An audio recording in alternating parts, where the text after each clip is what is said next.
C'est sûr que j'ai déjà été pour les Verts, mais maintenant, je suis très heureux d'être avec le NPD.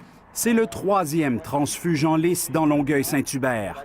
Éric Ferland, ancien chef du Parti vert au Québec et ancien souverainiste. Je l'ai déjà été, c'est sûr, OK? Mais pour moi, l'important, c'est de travailler avec un grand pays pour l'injustice sociale et les changements climatiques. Deux thèmes souvent repris par un autre candidat qui, le mois dernier, a pourtant fait le chemin inverse du NPD vers les Verts. Nouvelle couleur, donc, pour Pierre Nantel, après 8 ans passés à Ottawa comme député néo-démocrate. Je comprends que les gens peuvent dire « Ah, ben il a demandé, il a pensé aller au Bloc, il veut aller au Vert. » Mais la vérité, c'est que je suis très constant. Si vous demandez à des gens de Longueuil-Saint-Hubert, ils vont vous dire que ça fait belle lurette que je leur parle d'environnement. Il est toujours souverainiste, mais pour lui, la question nationale vient après la planète. Être réélu sera un défi. Et il le sait. Ici, le Parti vert n'a eu que 2,5 % des votes en 2015. J'invite les gens, peu importe leur couleur politique, à devenir vert pour cette élection-ci au Québec, parce que je pense que le Québec peut jouer un grand rôle dans la création de ce potentiel cabinet de guerre à la crise climatique. Quel plaisir d'être ici à Longueuil aujourd'hui avec Régent Hébert! Troisième transfuge, Régent Hébert, candidat vedette pour Justin Trudeau. Il y a 5 ans, c'est pourtant avec Pauline Marois qu'il célébrait. Il était son ministre de la Santé. Il était souverainiste. C'est du passé.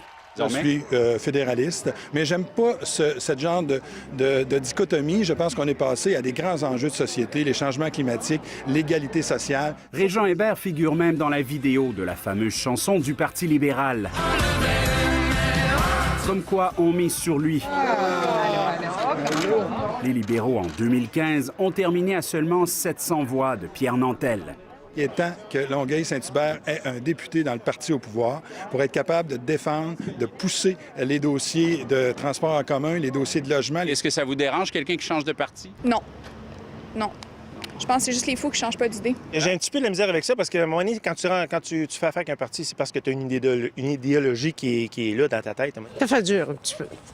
Des transfuges, on a tout ce que vous voulez. Et dans cette course, pas comme les autres, un quatrième candidat est très optimiste, celui du Bloc. Je regarde aller mes adversaires en ce moment, puis je suis très de bonne humeur. Qui continuent comme ça à s'interroger sur des affaires. Moi, je parle au monde, je parle de leurs enjeux, je parle des vraies affaires, je fais du porte-à-porte.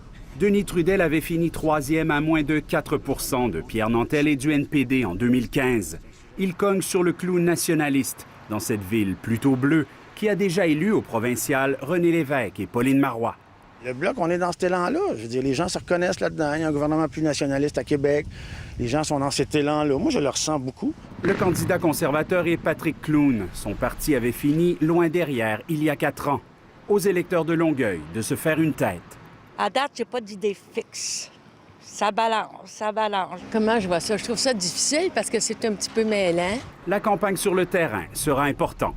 Ici Jean-Sébastien Cloutier, Radio-Canada, Longueuil.